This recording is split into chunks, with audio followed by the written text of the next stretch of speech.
ఈ వీడియోలో మనం ఆంగ్లేయుల గురించి తెలుసుకుందాం.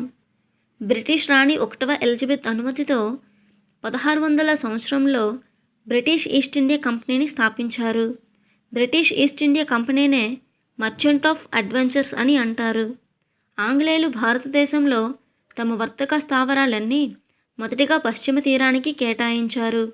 1608లో ఇంగ్లాండ్ రాజు జేమ్స్ I యొక్క ఉత్తరాన్ని హాకిన్స్ జహాంగీర్ సంస్థానానికి పంపి సూరత్లో వ్యాపారం చేసుకోవడానికి అనుమతిని కోరారు. దానిని ఫాదర్ పిన్ హీరో మరియు పోర్చుగీస్ వారు అడ్డుగా నిలవటం వలన అనుమతులు రాలేదు. కానీ 1609లో హాకిన్స్ జహాంగీర్ను కలిసి బహుమతులు ఇచ్చారు. జహాంగీర్ హాకిన్స్కి 30,000 రూపాయలతో పాటు 400 మన్సబ్దార్ ర్యాంక్ ఇవ్వగా హాకిన్స్ నిరాకరించారు. మరెన్నో వీడియోస్ కోసం మన ఛానల్ని సబ్స్క్రైబ్ చేసుకోండి.